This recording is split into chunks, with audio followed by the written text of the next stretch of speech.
बुरहानपुर परिवार की ओर से पौर कार्मिकों को बांटे गए किट।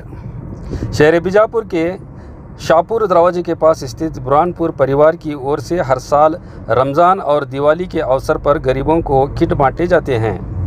इसी के चलते आज दिवाली के अवसर पर रोज़ाना शहर की सफाई करके शहर को साफ रखने वाले पौर कार्मिकों को कपड़े और मिठाई के किट बांटे गए।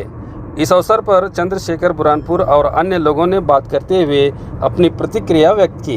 नमस्ते सर, ದೀಪಾವಳಿ ಹಬ್ಬದ ಹಾರ್ದಿಕ ಶುಭಾಶಯಗಳೊಂದಿಗೆ ಪ್ರತಿ ವರ್ಷದಂತೆ ರಂಜಾನ್ ತಿಂಗಳಲ್ಲಿ ಮುಸ್ಲಿಂ ಬಾಂಧವರಿಗೆ ನಾನು ಕಿಟ್ಗಳನ್ನು ಹಂಚ್ತೀನಿ ಹಾಗೂ ದೀಪಾವಳಿ ಸಮಯದಲ್ಲಿ ನಮ್ಮ ಪೌರ ಕಾರ್ಮಿಕರಿಗೆ ಎಲ್ಲರಿಗೆ ಬಟ್ಟೆ ಮತ್ತು ಸ್ವೀಟ್ ಒಂದು ಕಾರ್ಯಕ್ರಮ ಹಂಚುವ ಕಾರ್ಯಕ್ರಮವನ್ನು ಕಳೆದ ಒಂದು 15-20 ವರ್ಷದಿಂದ ಮಾಡ್ತಾ ಬಂದಿದ್ದೇನೆ. ಆ ಒಂದು 15 ವರ್ಷದಿಂದನೂ 15-20 ವರ್ಷದಿಂದನೂ ಮಾಡ್ಕೊತ ಬಂದೀನಿ. ದೇವ್ರು ನನಗೆ ಶಕ್ತಿ ಕೊಟ್ಟನ್ರಿ. ಆದರೂ ಇನ್ನಷ್ಟು ಹೆಚ್ಚಿಂದ ಕೊಟ್ಟರಪ್ಪ ಅಂದ್ರೆ ಇನ್ನಷ್ಟು ಹೆಚ್ಚಿನ ಕಾರ್ಯಕ್ರಮವನ್ನು ಏರ್ಪಡಿಸಿ ನಾನು ಹೆಚ್ಚಿನ ಸಹಾಯ ಸೌಲಭ್ಯಗಳನ್ನು ಮಾಡಲಿಕ್ಕೆ ತಯಾರಿದ್ದೀನಿ ಅಂತೇಳಿ ನನ್ನ ಎರಡು ಮಾತುಗಳನ್ನು ಮುಗಿಸ್ತಾರೆ. ಇದರಲ್ಲಿ ಯಾರ್ಯಾರು ಭಾಗ ಆಗಿತ್ತು?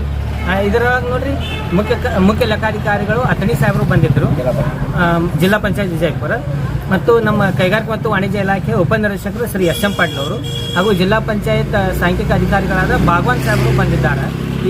ಇವರ ನೇತೃತ್ವದಲ್ಲಿ ಈ ಕಾರ್ಯಕ್ರಮವನ್ನು ಏರ್ಪಡಿಸಿ. ಸರ್, ಎಷ್ಟು ಕಿಟ್ ವಿತರಣೆ ಮಾಡಿರಿ? ಈಗ ನೇರ ಒಟ್ಟು ಒಂದು 95 ಆಗಿರ್ಬೋದು ಸರ್. 95 ಕಿಟ್ಗಳನ್ನು ಹಂಚಲಾಗಿದೆ ಸರ್. ಸರ್, ಉದ್ದೇಶ ಏನು?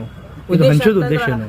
ಈ ಒಂದು ಸಹಾಯ ಸೌಲಭ್ಯದಿಂದ ನಮ್ದು ಒಂದು ಅವ್ರದ್ದು ಆಶೀರ್ವಾದ ನಮ್ಮ ಮೇಲೆ ಇರಲಿ ಅಂತ ಹೇಳಿ ನಾವೊಂದು ಇದೊಂದು ಕಾರ್ಯಕ್ರಮ ಹಮ್ಮಿಕೊಳ್ತೀನಿ ಸರ್. ಇದು ಪ್ರತಿ ಸರ್ ಈ ಕಾರ್ಯಕ್ರಮ ಅರ್ಬಿ ಅದಾವ ಸರ್. ಅರ್ಬಿ ಒಂದು ಸ್ವೀಟ್. ಚಂದ್ರಶೇಖರ್ ಸಿದ್ದರಾಮಪ್ಪ ಬುರಾಣಪುರಿ, ಮುಳ್ಳ ಕ್ಷೇತ್ರ, ವಿಜಯಪುರ. ದೀಪಾವಳಿ ಹಬ್ಬದ ಶುಭಾಶಯಗಳು ಎಲ್ಲರಿಗೂ. ಇವತ್ತಿನ ದಿನ ಪ್ರತಿ ವರ್ಷದಂತೆ ಈ ವರ್ಷ ಕೂಡ ದೀಪಾವಳಿ ದಿನದಂದು ನಮ್ಮ ಪೂಜಾ ಪ್ರಿಂಟರ್ ಮಾಲೀಕರಾದ ಬುರಾನ್ಪುರ್ ಸರ್ ಅವರು, ಚಂದ್ರಶೇಖರ್ ಬುರಾನ್ಪುರ್ ಸರ್ ಅವರು ಪ್ರತಿ ವರ್ಷದಂತೆ ಅವರು ತುಂಬು ಕುಟುಂಬ ಪೌರ ಕಾರ್ಮಿಕರಿಗೆ ಪ್ರತಿ ವರ್ಷವೂ ತುಂಬು ಬಟ್ಟೆ ಆಯಾರಿ ಮತ್ತು ಅದರ ಜೊತೆಗೆ ಸ್ವೀಟನ್ನು ಕೊಡುತ್ತಾರೆ. ಅದಲ್ಲದೆ ಅವರು ಈ ಕೊರೋನಾ ಸಂದರ್ಭದಲ್ಲಿಯೂ ಪ್ರತಿದಿನವೂ ಎಲ್ಲ ಪೌರ ಕಾರ್ಮಿಕರಿಗಾಗಲಿ ಬಡಬಗ್ಗರಿಗಾಗಲಿ ಅವರು ಕಿಟ್ಟನ್ನು ಕೊಡ್ತಾರೆ. ಅದಲ್ಲದೆ ನಮ್ಮ ಜಿಲ್ಲಾ ವರಿಷ್ಠಾಧಿಕಾರಿಗಳಾದ ಈಶ್ವರ ನೇತೃತ್ವದಲ್ಲಿ ಅವರು 1,50,000 ರೂಪಾಯಿ ಪರಿಹಾರ ಧನವನ್ನು ಕೊಟ್ಟಿರುತ್ತಾರೆ. ಇದೇ ಅಲ್ಲದೆ ಈಗ ಏಡ್ಸ್ ಮತ್ತು ಬಾಲ ಕಾರ್ಮಿಕರಿಗೆ ಇವರಿಗೆ ಅಲ್ಲದೆ ಪ್ರತಿ ವರ್ಷ ಅವರು ಮತ್ತು ಆಫೀಸ್ದಾಗಿ ನಮ್ಮ ಎಲ್ಲರಿಗೂ ಸುಧಾ ಪ್ರತಿದಿನ ಊಟಕ್ಕೆ ಅವರೇ ಹಾಕ್ತಾರೆ. ಸುಳ್ಳು ಯಾಕೆ ಹೇಳ್ಬೇಕು ನಾವು? ಹೀಗಲ್ಲದೆ ಅವರು ಪ್ರತಿ ವರ್ಷ ಈ ಥರ ಕಾರ್ಯಕ್ರಮ ಮಾಡೋದ್ರಿಂದ ಅವರು ಮತ್ತು ಮನಸ್ಪೂರ್ವಕವಾಗಿ ಮಾಡ್ತಾರೆ ಅವರು ಈ ಕಾರ್ಯಕ್ರಮ. ಹೀಗಾಗಿ ಅವರ ಕುಟುಂಬಕ್ಕೆ ದೇವರು ಆರೋಗ್ಯ ಆಯುಷ್ ಸಂಪತ್ತು ಕೊಟ್ಟು ಪ್ರತಿ ವರ್ಷವೂ ಈ ಕಾರ್ಯಕ್ರಮ ಉತ್ತರೋತ್ತರವಾಗಿ ಸಾಗಲಿ ಎಂದು ಹೇಳಿ ನಾನು ಆಡಬಾರ್ದು. ಸುಭಾಷ್ ಪಡ್ಲತ್ತಿ ಸರ್ ನನ್ನ ಹೆಸರು, ಡೆಪ್ಯೂಟಿ ಡೈರೆಕ್ಟರ್ ಕೈಗಾರಿಕೆ ಇಲಾಖೆ ಮತ್ತು ವಾಣಿಜ್ಯ. ಎಲ್ಲರಿಗೂ ಶುಭ ಮುಂಜಾನೆ. ನಾನು ಪೂಜಾ ಚಂದ್ರಶೇಖರ್ ಬುರಾನ್ಪುರ್. ಬೆಳಕಿನಲ್ಲಿ ಬೆಳಕಾದ ಹಬ್ಬಗಳಲ್ಲಿ ಒಂದಾದ ದೀಪಾವಳಿ. ಈ ದೀಪಾವಳಿ ಹಬ್ಬವೆಂದರೆ ನಮಗೆಲ್ಲರಿಗೆ ಸಡಗರ. ಈ ಸಡಗರ ಮತ್ತು ಖುಷಿಯಲ್ಲಿ ನಾವು ಒಂದು ಕಾರ್ಯಕ್ರಮವನ್ನು ಏರ್ಪಡಿಸಿದ್ವಿ. ಆ ಕಾರ್ಯಕ್ರಮದಲ್ಲಿ ನಮ್ಮ ಮಹಾನಗರ ಪೌರ ಕಾರ್ಮಿಕರು, ನಮ್ಮ ಸಹೋದರ ಸಹೋದರಿಗಳಾದ ಈ ಕಾರ್ಯಕ್ರಮದಲ್ಲಿ ಪಾಲ್ಗೊಂಡು ನಾವು ಅವರಿಗೆ ಉಡುಗೊರೆಯನ್ನು ನೀಡಿ ಮತ್ತು ಸ್ವೀಟ್ಗಳನ್ನು ವಿತರಿಸಿ ಅವರು ಒಂದು ಆಶೀರ್ವಾದವನ್ನು ನಾವು ಪಡೆದುಕೊಂಡಿದ್ದು ಮತ್ತು ಅವರು ಈ ಆಶೀರ್ವಾದ ನೀಡಿದ್ದಕ್ಕಾಗಿ ಅವರಿಗೆ ತುಂಬ ಹೃದಯದ ಧನ್ಯವಾದಗಳು. ಅದೇ ರೀತಿಯಾಗಿ ಈ ಕಾರ್ಯಕ್ರಮವನ್ನು ನಮ್ಮ ತಂದೆ ತಾಯಿಗಳಾದ ಶ್ರೀ ಚಂದ್ರಶೇಖರ್ ಬುರಾನ್ಪುರ್ ಮತ್ತು ಶ್ರೀಮತಿ ಅಂಬಿಕಾ ಚಂದ್ರಶೇಖರ್ ಬುರಾನ್ಪುರ್ ಇವರಿಗೆ ನನ್ನ ತುಂಬ ಹೃದಯದ ಧನ್ಯವಾದಗಳು. ಅದೇ ರೀತಿಯಾಗಿ ಈ ಕಾರ್ಯಕ್ರಮದಲ್ಲಿ ನಮ್ಮ ತಂದೆಯವರಾದ ಸರ್ಗಳು ಮತ್ತು ಅವರ ಜಿಲ್ಲಾ ಪಂಚಾಯತ್ ವಿಜಯಪುರ ಇವರು ಸರ್ಗಳು ಬಂದಿದ್ದಕ್ಕಾಗಿ ಅವರಿಗೂ ಕೂಡ ಧನ್ಯವಾದಗಳನ್ನು ಹೇಳುತ್ತೇನೆ. ಈ ದೀಪಾವಳಿ ಹಬ್ಬವು ಪ್ರತಿಯೊಬ್ಬರ ಮನೆಯಲ್ಲಿ ಬೆಳಗುವ ದೀಪವನ್ನು ಪ್ರತಿಯೊಬ್ಬರ ಮನೆಯಲ್ಲಿ ಬೆಳಗಿಸುವ ದೀಪವನ್ನು ಅವರಿಡುವ ಪ್ರತಿಯೊಂದು ಹೆಜ್ಜೆಯಲ್ಲಿ ಬೆಳಕನ್ನು ಮೂಡಿಸಲಿ ಎಂದು ಹೇಳುತ್ತಾ ಎಲ್ಲರಿಗೂ ದೀಪಾವಳಿ ಹಬ್ಬದ ಶುಭಾಶಯಗಳು. ಧನ್ಯವಾದಗಳು. ಇವತ್ತಿನ ದಿವಸ ದೀಪಾವಳಿಯ ಹಬ್ಬದ ನಿಮಿತ್ತವಾಗಿ ಪೂಜಾ ಪ್ರಿಂಟರ್ಸ್ ಮಾಲೀಕರಾಗಿರುವಂಥ ಚಂದ್ರಶೇಖರ್ ಬುರಾನ್ಪುರ್ ಅವರು ಪ್ರತಿ ವರ್ಷದಂತೆ ಈ ವರ್ಷ ಕೂಡ ಏನಪ್ಪ ಅಂತಂದ್ರೆ ಎಲ್ಲ ಬಡವರಿಗಾಗಿ ಒಂದು ಸ್ವೀಟ್ ಹಂಚಿ ಮತ್ತು ಅವರಿಗೆ ತುಂಬ ಆಯಾರ ಮಾಡುವ ನಮ್ಮ ಬಿಜಾಪುರ ಹಳ್ಳಿ ಭಾಷೆಯಲ್ಲಿ ಆಯಾರ ಅಂತಂತಾರೆ. ಅಂದರೆ ಅವರಿಗೆ ಹಬ್ಬದ ನಿಮಿತ್ತವಾಗಿ ಅವರಿಗೆ ಕೊಂಡ್ಕೊಳ್ಳೋಕೆ ಆಗಲಾರಂಥ ಒಂದು ವ್ಯವಸ್ಥೆ, ಅಂದರೆ ಹೊಸ ಬಟ್ಟೆಗಳನ್ನು ಕೊಡುವಂಥ ಒಂದು ವ್ಯವಸ್ಥೆಯನ್ನು ಬುರಾನ್ಪುರ್ ಸರ್ ಮಾಡಿದ್ದಾರೆ. ಇವರು ಒಂದೇ ಕಾರ್ಯಕ್ರಮ ಅಲ್ಲ, ಸುಮಾರು ಏನಪ್ಪ ಅಂತಂದ್ರೆ ನಾನು ಒಂದು 5 ವರ್ಷದಿಂದ ನಾನು ಜಿಲ್ಲಾ ಪಂಚಾಯತಿಯಲ್ಲಿ ಬಂದೀನಿ. ನನಗೆ ಪ್ರತಿ ವರ್ಷವೂ ಏನಪ್ಪ ಅಂತಂದರೆ ಇಂಥವು ಕಾರ್ಯಕ್ರಮಕ್ಕೆ ಕರಿತಿದ್ರು. ಬಟ್ ನನಗೆ 4 ವರ್ಷ ಬರೋದಾಗಲಿಲ್ಲ. ಈ ವರ್ಷ 2 ವರ್ಷ ಆಯಿತು. ಒಂದು ರಂಜಾನ್ಗೆ ಬಂದಿದ್ದೀನಿ, ಮತ್ತು ಈಗ ದೀಪಾವಳಿಗೆ ಬಂದಿದ್ದೀನಿ. ರಂಜಾನ್ದಲ್ಲಿ ಒಂದು 100-150 ಜನ ಏನಪ್ಪ ಅಂತಂದ್ರೆ ಬಡವರು ಏನಪ್ಪ ಅಂತಂದ್ರೆ ಆಹಾರ ಧಾನ್ಯಗಳನ್ನು ಅವರು ಕಿಟ್ಟನ್ನು ಹಂಚಿದ್ದಾರೆ. ಈ ವರ್ಷ ಮತ್ತು ಈಗ ದೀಪಾವಳಿಗೆ ಏನು ಮಾಡಿದ್ದಾರೆ ಅಂದರೆ 95 ದಿನ ಆಗಿ ಹೇಳಿದ್ರು ಅವರು.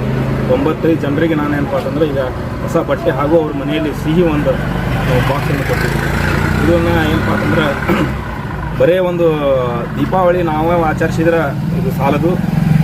ನಮ್ಮೊಂದಿಗೆ ನಮ್ಮ ಬಾಜು ಮನೆ ಕೂಡ ಏನಪ್ಪ ಅಂತಂದ್ರೆ ಸಂತೋಷದಿಂದ ಸಡಗರದಿಂದ ಹಬ್ಬನ ಆಚರಿಸಬೇಕಾದ್ರೆ ನಮ್ಮಂಥ ಸಹಾಯ ಸಹಕಾರಗಳನ್ನು ಆಗಬೇಕು ಅನ್ನುವಂಥ ಅವರು ಉದ್ದೇಶ ಏನು ಇಟ್ಕೊಂಡಿದ್ದಾರೆ ಬುರಾನ್ಪುರ್ ಸರು, ಅವರ ಶ್ರೀಮತಿಯವರು, ಅವ್ರ ಮಗಳು ಏನೋ ಒಂದು ಉದ್ದೇಶ ಇಟ್ಟಾರೆ. ಅದೇನು ದೊಡ್ಡದ ಬಿಸ್ನೆಸ್ ಏನಿಲ್ಲ, ಒಂದು ಸಣ್ಣ ಪ್ರಿಂಟಿಂಗ್ ಮಿಷನ್ ಇಟ್ಕೊಂಡಾರೆ.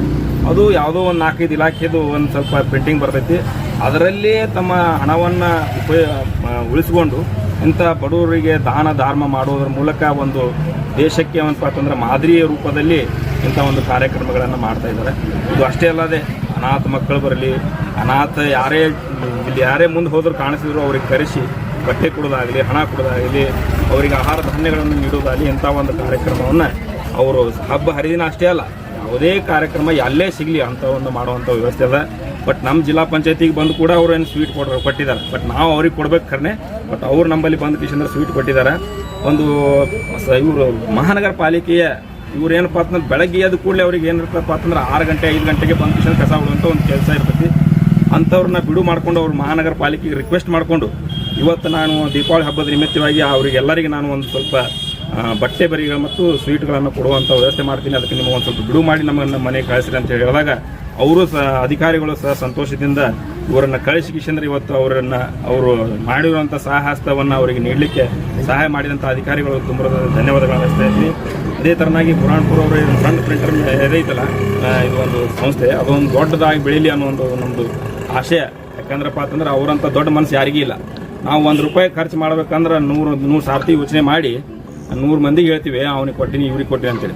ಇವರು ಬಲಗೈ ಕೊಟ್ಟದ್ದು ಎಡಗೈ ಗೊತ್ತಂಗಿಲ್ಲ. ಅಂದರೆ ಅವ್ರು ಕೊಟ್ಟಿದ್ದು ಅವ್ರ ಮಿಸ್ಸಸ್ ಗೊತ್ತಿರಲ್ಲ, ಮಿಸ್ಸಸ್ ಕೊಟ್ಟಿದ್ದು ಅವ್ರಿಗೆ ಗೊತ್ತಿರಲ್ಲ. ಅಂಥ ಒಂದು ಅವ್ರ ಭಾವನೆ ಅದ. ಅವರ ಮಗಳು ಮತ್ತು ಅವ್ರ ಶ್ರೀಮತಿ ಅವರು ಕೂಡ ಏನಪ್ಪ ಅಂತಂದ್ರೆ ಅವ್ರ ದೇವರು ಆಯುಷ್ಯ ಆರೋಗ್ಯ ಇನ್ನಷ್ಟು ಏನಪ್ಪ ಅಂತಂದ್ರೆ ಇಂಥ ಜನರಿಗೆ ಸಹಾಯ ಮಾಡುವಂಥ ಸಹಾಯದ ನೀಡಲಿ ಅನ್ನೋಂಥ ನಮ್ಮ ಮಾತುಗಳನ್ನು ಮುಗಿಸ್ತಾರೆ. ತಮ್ಮ ಹೇಳಿ ಸರ್. ನನ್ನ ಹೆಸರು ರಾವ್ ಬುದ್ಧರು ಭಗವಾನ್ ಅಂತ ಹೇಳ್ಬಿಟ್ಟು ಜಿಲ್ಲಾ ಪಂಚಾಯತಿಯ ಸಹಾಯಕ ಸಾಂಖ್ಯಿಕ ಅಧಿಕಾರಿ.